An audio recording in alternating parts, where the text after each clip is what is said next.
guys? Hope you guys are doing good. I'm doing good. 5,000 subscribers. It's wild. I started this channel 2.5 years ago. Just wanted to do it for fun. There was a gap in this niche on YouTube. So I jumped in, I started doing it. This is our 420th video. Currently, right now, we have 915,000 views on this channel. And we just hit 5,000 subscribers last week. I did not think it would ever get to this point. I thought we'd just do it for fun. And we are still doing it for fun. But 5,000 is crazy. You guys are amazing. But yeah, this is just a celebration video. I actually just kind of wanted to sit down with you guys and show you the car, because I love this thing. I've been working on it. I got this car this year, and I think one of the things that's so great about Diecast is that each and every one of us loves cars in general. That's why we collect Diecast. So I thought it'd be fun to show you guys this. I also kind of wanted to talk a little bit about the channel too. I want to start making content better. We'll still do all of our regular reviews and stuff, but I want to do some other fun things too, like tier lists, live streams. I want to do a bunch of different kind of content. So expect that for 2026. But yeah, let's jump into it. All right, guys. So like I said, I want to show you the car. I've been super proud of this thing. I've been working on it quite a bit. I've already sunk quite a bit of money into it over the course of this year. So I'll tell you a little bit about it first. So this is a 1984 BMW 325e. So it's not an M3. It's definitely not even close to being like showroom worthy at all. But it is a very cool and a very fun car. So a little bit about the car. My grandma purchased this car from an elderly gentleman probably about 15 years ago. And so my grandma, it was just her daily driver. She just drove it around to and from work, just a normal commuter car. And at the point, she was looking at getting something new, and so my parents actually bought this from her. And at that time, I was about to turn 16, or I was 16. And so I was learning how to drive, and I needed a car.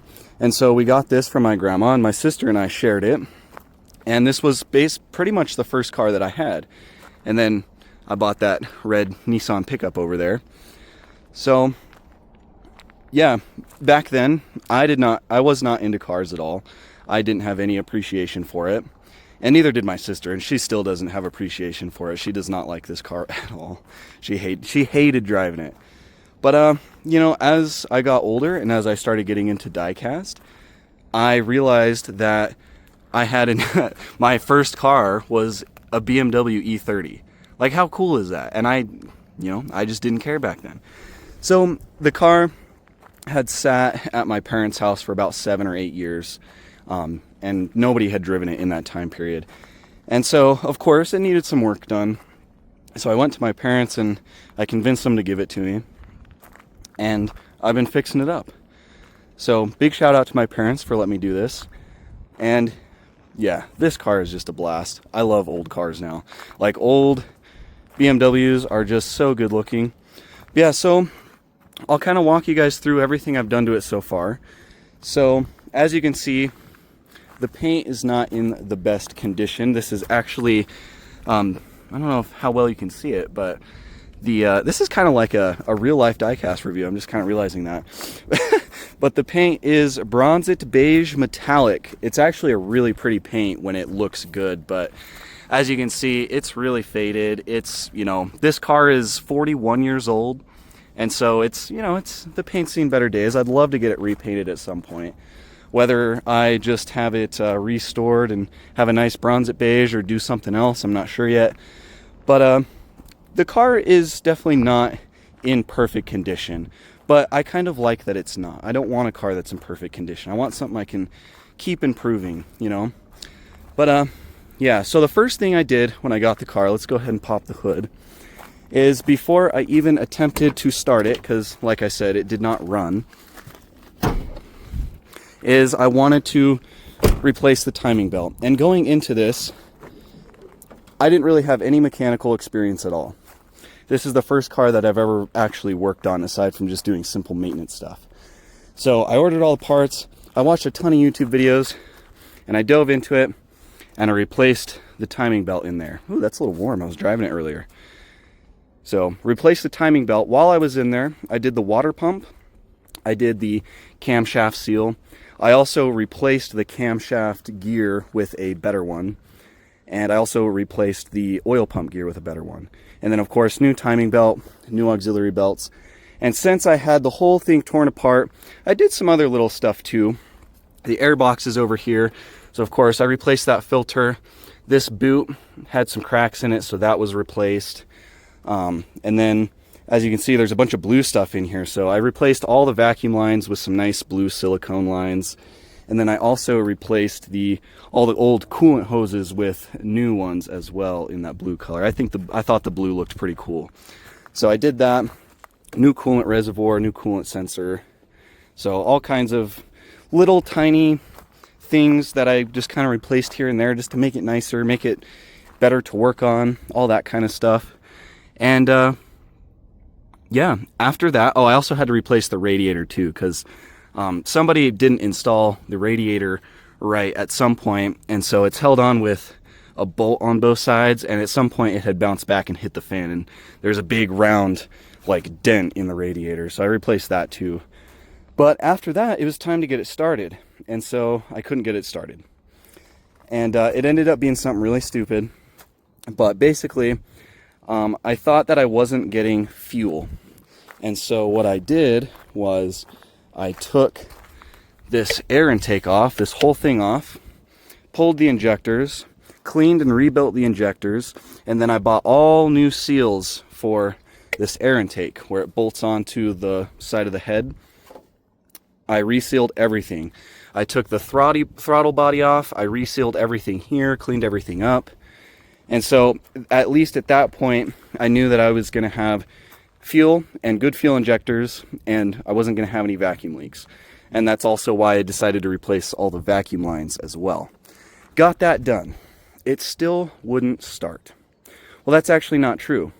It would start, but it would immediately die. So I was thinking, okay, it's got to be something power related. Obviously, I'm getting spark or else it wouldn't start. Oh, also, I replaced all the spark plugs too. That's kind of a given. That's like one of the first things you do. But I couldn't figure it out. So finally, I came back to the trunk and I figured I should probably assess the battery situation, because the battery's back here. I've got all my tools and stuff back here. But the battery's back here in the trunk under this cover. And the battery was old. I knew the battery didn't have a charge, but every time I tried to start it, I would hook it up to my truck and I would jump it. Plenty of power to crank over, but what I found out was that even though it was being jumped and I'd let it sit and charge for a bit, there was not enough amperage to keep the whole system of this car running. So I had enough voltage to get it cranked over, and then after it would crank over, there wasn't enough power to keep all the electrical components of it going.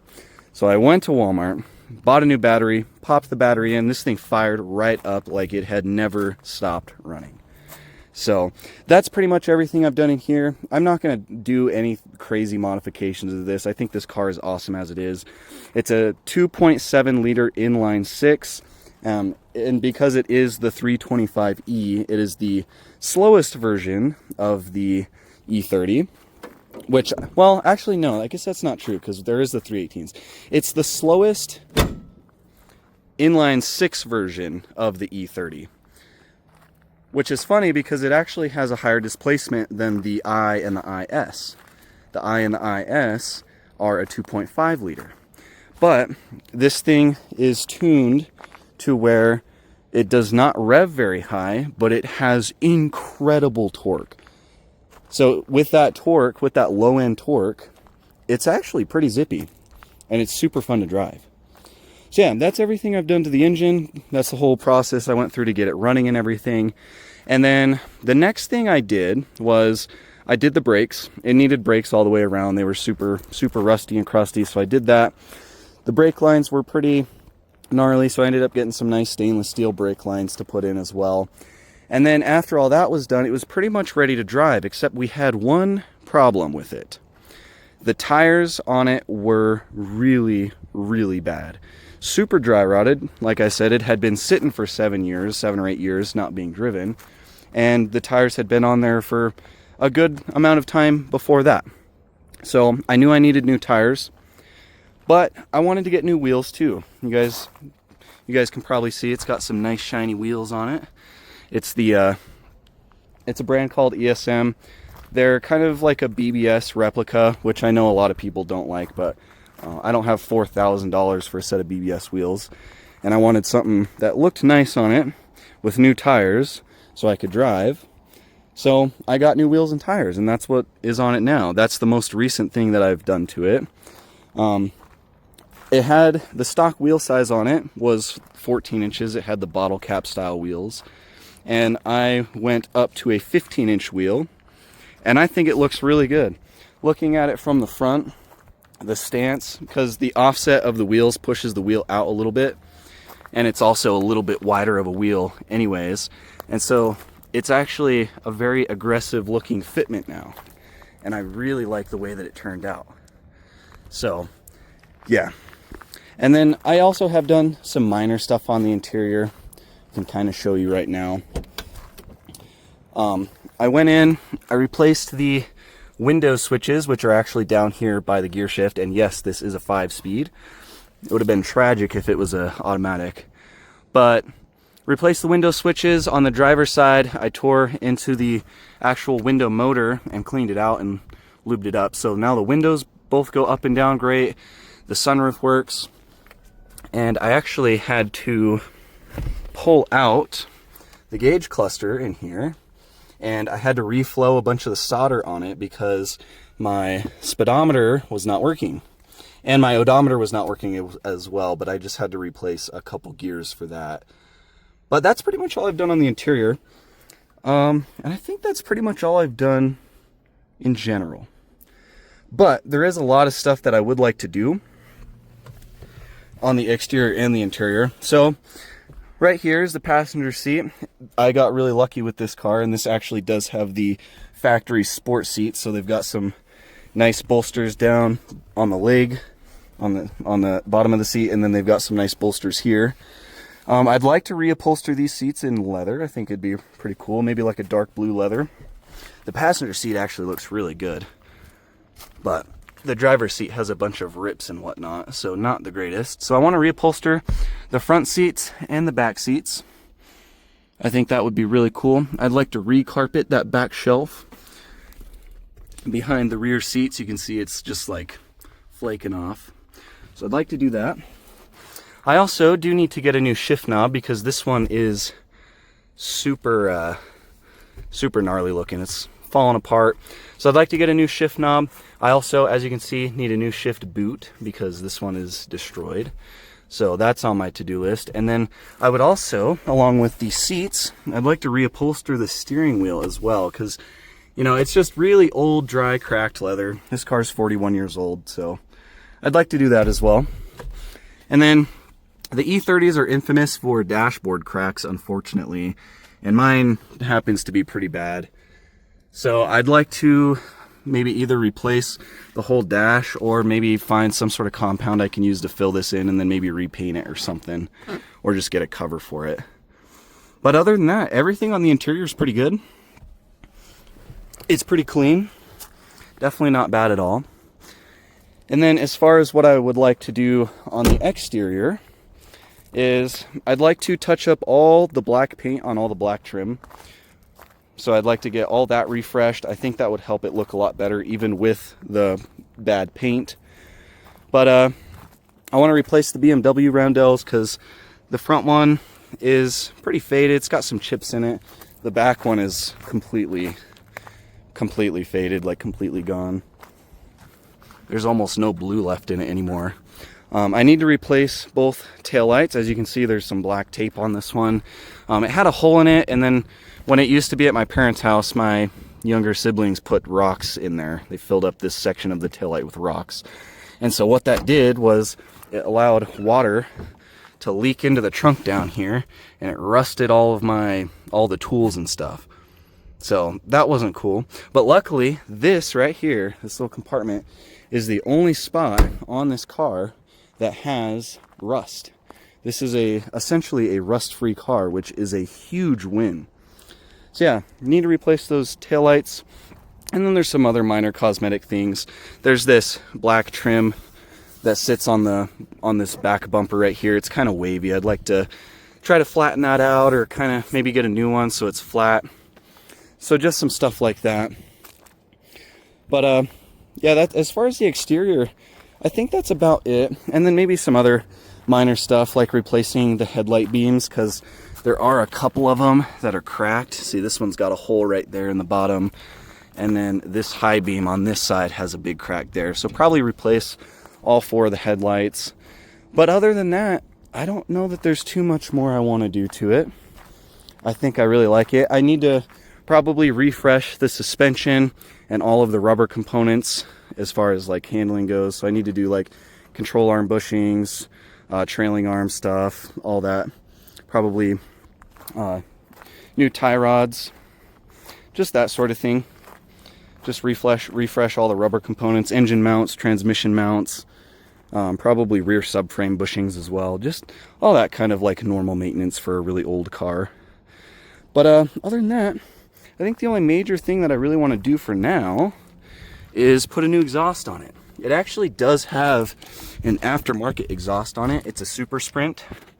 I don't know if you can see that, but it is actually a Super Sprint exhaust. I don't know if it's just a catback or it goes all the way, but I would like to get a new exhaust for it, because this one is all rotted out, unfortunately.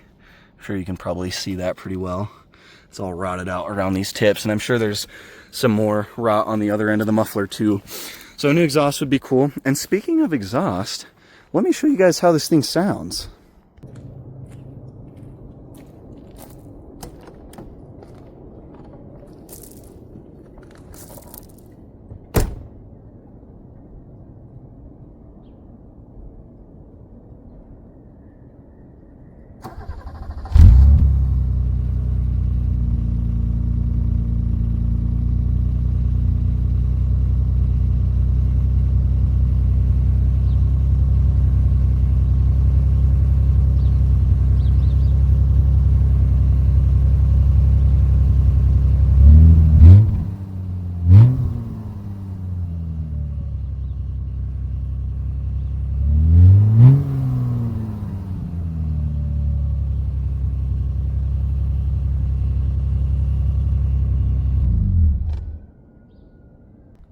In my opinion, I think it sounds pretty dang good.